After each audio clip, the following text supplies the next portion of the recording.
हाय दोस्तों, I love you for all. आज हम आ गए नए टॉपिक की तरफ। पिछला टॉपिक हमने एक छोटा सा जो आर्टिकल था वो डिस्कस किया था, एक चार्ट था इंडिफरेंस कराओ एनालिसिस, वो आपको अच्छे से समझ में आ गया होगा।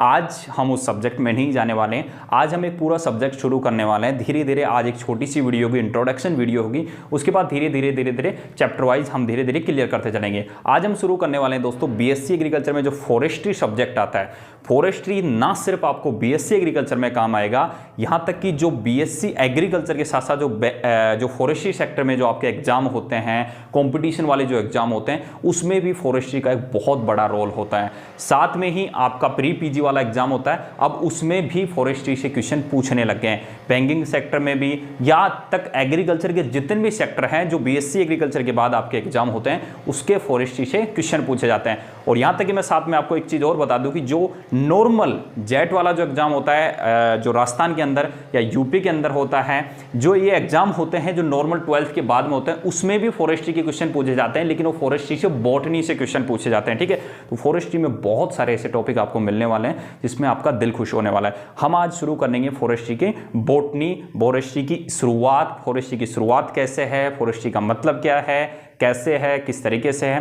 तो पहले तो हम शुरू करते हैं एग्रो फॉरेस्ट्री। आज हम क्या पढ़ने वाले हैं, एग्रो फॉरेस्ट्री। और एग्रो फॉरेस्ट्री का जो नॉर्मल इंट्रोडक्शन है वहां तक और उसका नॉर्मल क्लासिफिकेशन है वहां तक पढ़ेंगे। उसके बाद धीरे धीरे जैसे जैसे क्लास आती रहेंगी उसके बाद में आखिरी तक हम और पढ़ेंगे। मैं आपको एक चीज शुरुआत से ही क्लियर कर देना चाहता हूं कि जो ये क्लास लगेगी उसके इंग्लिश में नोट्स मैं टेलीग्राम चैनल पर डाल दूंगा, क्योंकि हिंदी में मेरे पास भी नोट्स नहीं है। मैं इंग्लिश में जितना मेरे हाथों लिखे जो नोट्स हैं वो टेलीग्राम पे जितना मैं पढ़ाऊंगा उतना मैं डालता रहूंगा, तो आप देखते रहना अपने तरीके से। ठीक है, तो आज हम क्या पढ़ने वाले हैं, एग्रो फॉरेस्ट्री। क्या पढ़ने वाले हैं, एग्रो फॉरेस्ट्री। बहुत ही अच्छा शानदार वाला सब्जेक्ट है, बहुत ही धीरे धीरे हम आसानी से इसको क्लियर करने वाले हैं। ठीक है, तो सबसे पहले तो हमें यही समझना पड़ेगा कि एग्रो फॉरेस्ट्री का मतलब क्या होता है। पहले तो दो शब्द से बना हुआ है, दोनों शब्दों को यहीं से तोड़ दीजिए। पहला है एग्रो और फॉरेस्ट्री।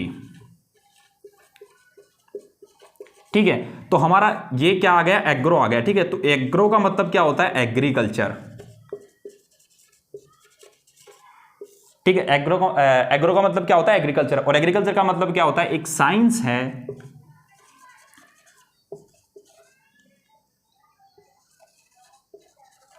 इसमें क्या है, एग्रीकल्चर क्रॉप्स का कल्टीवेशन होता है।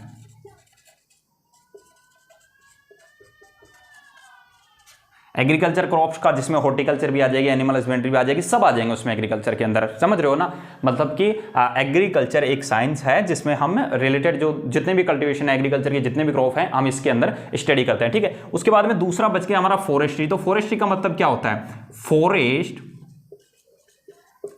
Plant cultivation.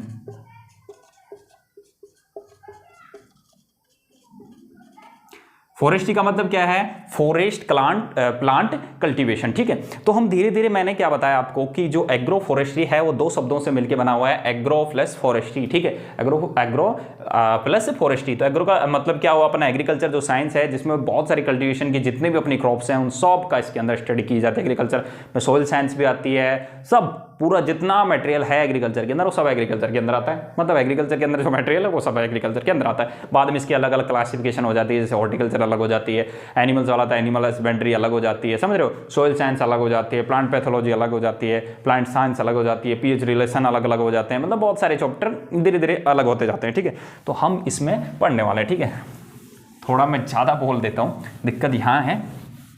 ठीक है, अब मैं दोबारा लिख देता हूँ, एग्रो फॉरेस्ट्री। ठीक है, एग्रो फॉरेस्ट्री। तो मैंने क्या बताया था कि एग्रो का मतलब क्या हो गया, एग्रीकल्चर, और फॉरेस्ट्री हिंदी में इसको वानिकी बोलते हैं। फॉरेस्ट्री का मतलब क्या हो गया, फॉरेस्ट प्लांट कल्टीवेशन। ठीक है, इसके साथ साथ जो एग्रो फॉरेस्ट्री होता है ना, इसके साथ साथ एक डोमेस्टिक एनिमल मतलब जो पुराने डोमेस्टिक एनिमल। ठीक है, मैंने क्या बताया कि एग्रो फॉरेस्ट्री का मतलब क्या होता है, एग्रो को अलग निकाल दिया, अपने फॉरेस्ट्री को अलग निकाल दिया। अब इसी से इसकी डेफिनेशन बन जाएगी, इसी से क्या बन जाएगी, इसकी डेफिनेशन बन जाएगी। मतलब एग्रो मतलब एग्रीकल्चर की कोई भी क्रॉप फॉरेस्ट्री प्लांट मतलब फॉरेस्ट का कोई भी प्लांट, फॉरेस्ट प्लांट का मतलब समझते हैं जिससे वुड मिले, लकड़ी मिले, रेजिन मिले, गोंद,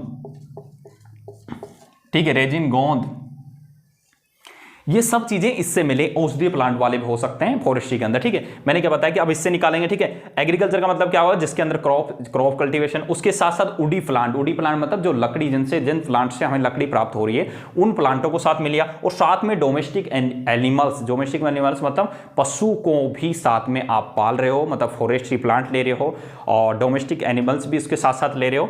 तो ये सब चीजें, मतलब ये सारी चीजें एक साथ मैनेजमेंट, एक सस्टेनेबल मैनेजमेंट करके प्रोडक्शन को मैक्सिमम लेवल तक ले जाएं। मतलब प्रोडक्शन क्या है, मैक्सिमम लेवल तक ले जाएं, जिससे एक नई प्रोडक्टिविटी सामने आए और उससे एक सस्टेनेबल मैनेजमेंट हो। उससे क्या हो, एक सस्टेनेबल मैनेजमेंट हो। उसी को हम एग्रो फॉरेस्ट्री कहते हैं। उसी को हम क्या कहते हैं, एग्रो फॉरेस्ट्री कहते हैं। दोबारा मैं समझाता हूं कि फॉरेस्ट्री का मतलब क्या होता है। फॉरेस्ट्री का मतलब सिर्फ इतना सा होता है कि क्रॉप के साथ साथ आप फॉरेस्ट के प्लांट भी लगा रहे हैं। उससे फॉरेस्ट के प्लांट लगाने से उसमें क्या होगा, अपना प्रोडक्शन है वो एक मैक्सिमम लेवल तक जा रहा है, प्रोडक्शन एक मैक्सिमम लेवल तक जाए, उसके साथ साथ प्रोडक्टिविटी भी बढ़े, लेकिन वो प्रोडक्टिविटी एक सस्टेनेबिलिटी रखे। सस्टेनेबिलिटी मतलब क्या है, जिसमें एनवायरनमेंट को भी नुकसान ना हो, सोइल को भी नुकसान ना हो और प्रोडक्शन भी कम ना हो। उसी को हम एग्रो फॉरेस्ट्री कहते हैं। कैसा लगा, टेंशन ना लो, बिल्कुल आसानी से आपको हर चीज समझा दूंगा मैं, टेंशन बिल्कुल लेने की जरूरत नहीं है, ठीक है।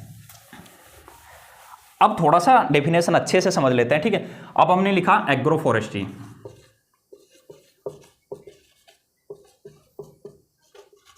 नोट्स आपको मिल जाएंगे, आपको टेंशन लेने की जरूरत नहीं है, आपको बस समझ में आ जाना चाहिए कि हम जो पढ़ रहे हैं वो आपको दिमाग में घुस जाना चाहिए, बस इसके अलावा टेंशन लेने की जरूरत नहीं है, ठीक है। एग्रो फॉरेस्ट्री पहला तो क्या है, land use management system. Land use management system पहला हो गया, लैंड यूज मैनेजमेंट सिस्टम। दूसरा मल्टीपल लैंड यूज मैनेजमेंट, जिससे कि क्या हो, आपका प्रोडक्शन एक मैक्सिमम लेवल तक हो और प्रोडक्टिविटी साथ में आए on sustainable development, on sustainable development. मतलब ये इतने सारे मैंने कीवर्ड्स लिख दिए हैं, इससे आपकी डेफिनेशन पूरी बन जाएगी कि लैंड यूज मैनेजमेंट सिस्टम, एक land use management system, land को आपको यूज कैसे करना है, मैनेजमेंट सिस्टम। दूसरा है multiple use land management system, multiple use मतलब मल्टीपल पर्पज हो गया, ठीक है। आप क्या कर रहे हैं, नीचे फसल लगा दी, आपने एग्रीकल्चर क्रॉप लगाई दी, उसके साथ साथ आपने फॉरेस्ट वाले प्लांट भी लगा दिए, ठीक है। उसके साथ साथ क्या किया आपने, फॉरेस्ट वाले प्लांट लगा दिए। उससे क्या निकला, आपका प्रोडक्शन निकला एक मैक्सिमम लेवल तक, जिससे कि आप निकली आपकी प्रोडक्टिविटी निकली। क्या निकली, प्रोडक्टिविटी निकली। और प्रोडक्टिविटी इन सब चीजों को क्या कर रही है, सस्टेनेबल डेवलपमेंट, एक सब चीजों को क्या कर रही है, एक सस्टेनेबल, एक संतुलन वाला जो डेवलपमेंट है वो उससे हो। उसी को हम क्या कहते हैं, एग्रो फॉरेस्ट्री कहते हैं। उसी को हम क्या कहते हैं, एग्रो फॉरेस्ट्री कहते हैं, ठीक है। अब हम थोड़ा सा आगे चलते हैं। अब एग्रो फॉरेस्ट्री की नीड क्यों पड़ गई, इसकी जरूरत क्यों पड़ गई, एग्रो फॉरेस्ट्री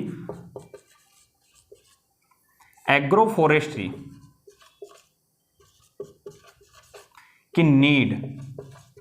तो नीड में हमें 3 प्रकार से इसको देख लेते हैं।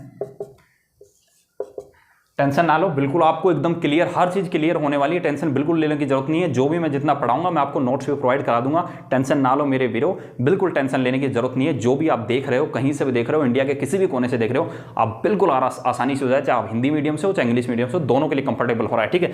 पहला तो हम एनवायरमेंटल, ठीक है, एनवायरमेंटल क्या नीड है, ठीक है। दूसरा अपना आ जाएगा इकोनॉमिकल,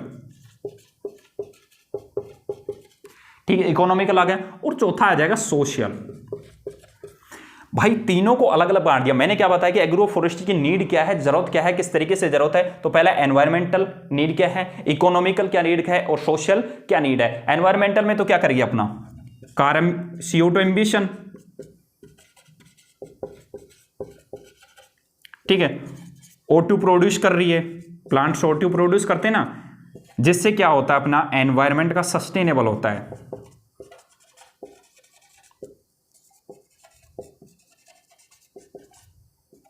एनवायरमेंट का क्या होता है, सस्टेनेबल होता है, ठीक है। इसमें फास्फोरस रिलेशन और भी बहुत सारे आएंगे। अरे प्लांट क्या करते हैं भाई, एग्रो फॉरेस्ट्री की जरूरत क्या बढ़ेगी, देखो साथ साथ आपका एनवायरनमेंट भी सस्टेनेबल हो रहा है। क्या हो रहा है कि जैसे कि आपने प्लांट लगा रहे हो, ठीक है, क्रॉप भी लगा रहे हो, उससे क्या होगा कि सस्टेनेबिलिटी झलक रही है। मैंने आपको एक चीज बताता हूं, आपको छोटा, थोड़ा वीडियो लंबा हो जाएगा, मैं आपको एक छोटा सा पॉइंट बताता हूं जिससे आपका दिल ना बहुत खुश हो जाने वाला है। मतलब एक नया चीज सिखाता हूं आपको कि जैसे पहले अपने जो दादा परदादा थे, ऐसा थोड़ी था कि वो लोग जो नाज उगाते थे, वो लोग जो नाज उगाते थे, बस उन्हें टेक्निक्स की कमी थी, मतलब कह सकते हैं कि टेक्निक्स की कुछ टेक्निक्स कमी थी।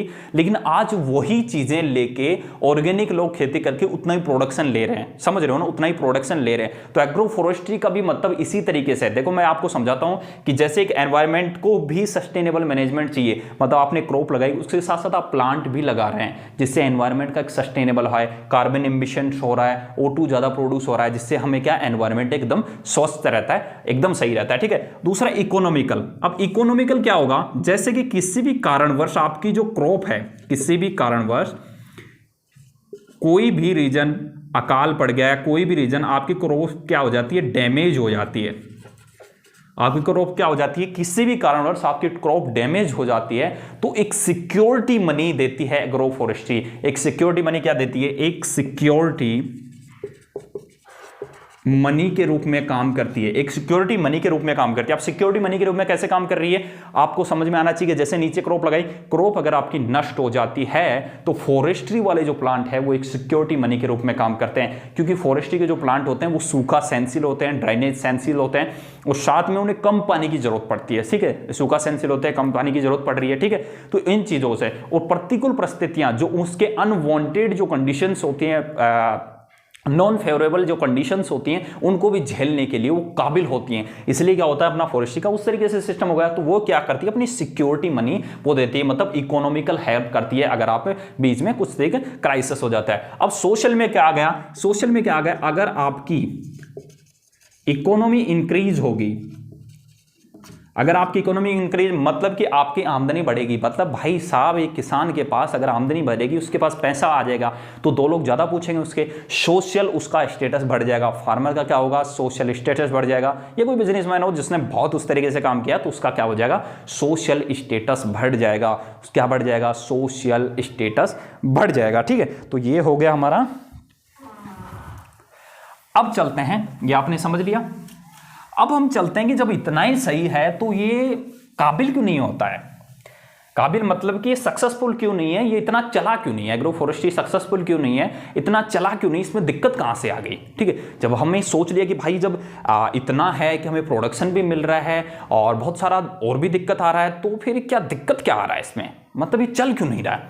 तो देख लेते हैं, पहला से देख लेते हैं कि एग्रो फॉरेस्ट्री में प्रॉब्लम क्या है। जिसकी प्रॉब्लम्स हैं, पहली प्रॉब्लम तो क्या है, ड्रेनेज, सूखा की। कुछ प्लांट फॉरेस्ट्री में, कुछ प्लांट ऐसे होते हैं जो ज्यादा जमीन को अवशोषित करते हैं, ज्यादा जमीन में जो पोषक तत्व होते हैं उनको ज्यादा अवशोषित करते हैं, पानी को ज्यादा अवशोषित करते हैं, ठीक है। ड्रेनेज हो गया, ठीक है। दूसरा हमने पॉइंट लिया कंपटीशन। कंपटीशन का मतलब क्या होगा कि एक प्रतिस्पर्धा, मतलब फॉरेस्ट जो प्लांट होते हैं, जैसे क्रॉप के साथ में आपने कोई प्लांट लगाया, फॉरेस्ट प्लांट लगाया, लेकिन वो उस प्लांट के बजाय जो आपका क्रॉप जिस तरीके से न्यूट्रिएंट ग्रहण कर रहा है, उस प्लांट के बजाय ज्यादा कंपटीशन, ज्यादा पोषक तत्व जो आपके न्यूट्रिएंट्स है वो ज्यादा अवशोषित कर लेता है। इससे क्या होता है, वो क्रॉप को उस तरीके से मिल नहीं पाता और वो क्रॉप उस तरीके से सक्सेसफुल नहीं हो पाती है। क्या नहीं हो पाती है, सक्सेसफुल नहीं हो पाती है, ठीक है। तीसरा आता है एलिलोपैथी। एलिलोपैथी का मतलब क्या होता है, पहले तो ये समझ लीजिए। एलिलोपैथी का मतलब ये होता है कि कुछ प्लांट ऐसे होते हैं जो एसिड जनरेट करते हैं, एसिड निकालते हैं, जिसके साइड इफेक्ट क्या होते हैं कि जो क्रॉप है वो आपकी डैमेज हो जाती है, वो खत्म हो जाती है। मतलब कुछ प्लांट हैं वो क्या निकालते हैं, अपने एसिड निकालते हैं, जिसकी वजह से जो कुछ क्रॉप होती हैं वो आपकी क्या हो जाती है, डैमेज हो जाती है। तब भी फॉरेस्ट्री वाला जो एग्रो फॉरेस्ट्री वाला जो सिस्टम है वो क्या है, सक्सेसफुल नहीं है। चौथा हम पॉइंट लें तो चौथा पॉइंट है जैसे एलर्जी। एलर्जी क्या होती है, जैसे कुछ प्लांट होते हैं जिनके परागकण जो होते हैं, जो पोलन होते हैं, उनकी वजह से एलर्जी वाली प्रॉब्लम हो जाती है। छींक आना, जैसे कि आपने कुछ हाथ में लग गया तो वो उसके हाथ में लग गया तो वो जैसे जैसे तड़ाक तड़ाक उसके पास में बार बार छींक आ रही है, तो ये एलर्जी वाले लक्षण भी दिखा देते हैं। जैसे कि मैं एक दिखाऊं, पॉपुलर एक प्लांट है जो जम्मू और कश्मीर में एलर्जी बहुत ज़्यादा, ये पॉपुलर एक प्लांट है जो जम्मू और कश्मीर में काफ़ी ज़्यादा इसकी वजह से एलर्जी आ जाता है। और तीसरा मैंने बता दिया ड्रेनेज, कुछ प्लांट ऐसे होते हैं जो ज़्यादा वाटर को अवशोषित करते हैं, इसकी वजह से उनको दिक्कत आ जाती है। अब लास्ट एक छोटा सा और पढ़ लेते हैं, फिर अगली क्लास में पढ़ेंगे, क्योंकि छोटी क्लास बनाना में भी मज़ा नहीं है और ज़्यादा बड़ी बनाने में भी मज़ा नहीं है। थोड़ा सा इसका क्लासिफिकेशन पढ़ लेते हैं। क्लासिफिकेशन,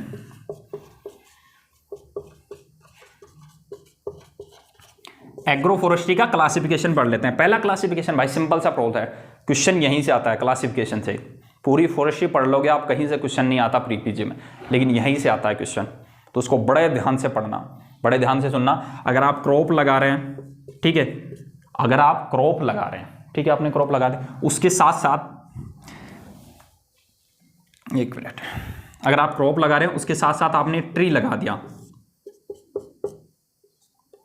तो एग्रो सिल्वी कल्चर, तो उसको हम क्या बोलेंगे, एग्रो सिल्वी कल्चर। मतलब सिल्वी कल्चर का मतलब फॉरेस्ट्री होता है। अगर आपको मैं सिंपल भाषा में बोलता हूं तो सिल्वी कल्चर का मतलब फॉरेस्ट्री होता है, वानिकी, जिसमें फॉरेस्ट्री का अध्ययन किया जाता है उसके सिल्वी कल्चर बोलते हैं। मतलब जिसके अंदर फॉरेस्ट्री का अध्ययन किया जाता है उसको सिल्वी कल्चर बोलते हैं। तो इसको डायरेक्ट अगर क्रॉप और ट्रीज आप साथ में लगा रहे हैं तो उसको बोलते हैं एग्रो सिल्वी कल्चर। उसको क्या बोलते हैं, एग्रो सिल्वी कल्चर। दूसरा, आपने क्रॉप भी लगा दिया, ट्री भी साथ में लगा रहे हैं, ठीक है, और साथ में एनिमल्स और आप क्या कर रहे हैं, पाल रहे हैं, फीड कर रहे हैं उनको, एनिमल्स को और पाल रहे हैं, तो उसमें क्या होगा, सिल्वी पास्टूरल। उसको क्या बोलेंगे हम, सिल्वी पास्टूरल। उसको क्या बोलते हैं, अगर क्रॉप भी लगा दिया, ट्री भी लगा दिया, एनिमल भी लगा दिया, तो उसको बोलेंगे हम सिल्वी पास्टूरल, ठीक है। तीसरा पॉइंट लेते हैं, क्रॉप तो आपने लगा ही रखा है, ठीक है, ट्री भी आपने लगा रखा है, ठीक है, पास्टूर और कर दिया इसके अंदर, और एनिमल तो थे ही आपके पहले से, तो एग्रो सिल्वी पास्टूरल। मतलब मेन पॉइंट क्या है कि एग्रो सिल्वी पास्टूरल, मेन पॉइंट क्या है कि क्वेश्चन यहीं से पूछता है। क्वेश्चन कहां से पूछता है, यहीं से पूछता है कि सिल्वी कल्चर का, पहले तो सबसे मतलब मेन आप यही समझ लेना कि सिल्वी कल्चर का मतलब क्या होता है। मैंने सिंपल से बता दिया कि फॉरेस्ट्री का मतलब सिल्वी कल्चर होता है, यानी सिल्वी कल्चर वो भाषा है जिसमें, सिल्वी कल्चर वो है जिसमें फॉरेस्ट्री का अध्ययन किया जाता है, मतलब फॉरेस्ट प्लांट का अध्ययन किया जाता है, उसे सिल्वी कल्चर कहते हैं। सिल्वी कल्चर का फॉरेस्ट्री, ठीक है, क्रॉप आपने ट्री लगाई तो agro Silvi culture, crop tree animal लगा दिया सिल्वी पास्टूरल, और क्रॉप ट्री पास्टूर एनिमल आपने साथ लगाया तो एग्रो सिल्वी पास्टूरल। तो ये आपका बहुत शानदार हो गया। क्यों हो गया, और क्वेश्चन यहीं से पूछा जाता है, बहुत बार पूछा गया है। पिछली बार प्री पीजी में क्वेश्चन पूछा गया था। प्री पीजी में क्वेश्चन कैसे आया था, जैसे एक ने बार्ले दे दिया था, बार्ले नहीं परम्बलेट दिया था। मैं क्वेश्चन पूछूंगा आपसे, परम्बलेट, बहुत बार परम्बलेट लिखा नहीं आता, डायरेक्ट बाजरा ही लिखते हैं, पता नहीं क्यों लिखते हैं, वैसे इंग्लिश का नाम तो इसका परम्बलेट, लेकिन बाजरा लिखते हैं, ठीक है। परम्बलेट दे दिया था, उसके साथ साथ कोई डोमेस्टिक प्लांट दे दिया था, कोई डोमेस्टिक प्लांट दे दिया, कोई पे प्लांट का नाम दे देते हैं, डोमेस्टिक प्लांट जो रेजिन्स वाले प्लांट्स होते हैं, ठीक है। आपको मैं प्लांट के नाम भी याद करवा दूंगा, कोई टेंशन नहीं है, मैं पूरी प्लेलिस्ट डालूंगा, उसके सिर्फ ट्रिक वाले नोट्स बनवा दूंगा, टेंशन ना लो, ठीक है। ये इसके प्लांट, तो इन दोनों का जो कॉम्बिनेशन है उसको हम क्या कहेंगे, तो भाई परम्बलेट क्या है, क्रॉप है, ठीक है, और प्लांट रेजिन वाले जो प्लांट है वो क्या है, फॉरेस्ट्री वाला प्लांट है, तो एग्रो सिल्वी कल्चर। और ये सीधा सीधा क्वेश्चन आया था फॉरेस्ट्री प्री पीजी वाले, जेट प्री पीजी के अंदर। तो ये क्लास आपको कैसी लगी प्लीज कमेंट सेक्शन में जरूर बताना। हम मिलते हैं आपको नेक्स्ट वीडियो के अंदर, और प्लीज़ अपना ख्याल रखें और वीडियो को ज़रूर शेयर कर दें। आपकी एक कमेंट, आपका एक मोटिवेशन मुझे बहुत खुश करता है, बस मेरे लिए इतना ही काफ़ी है, बाकी सब भगवान भरोसे। थैंक यू दोस्तों, मिलते हैं नेक्स्ट वीडियो में।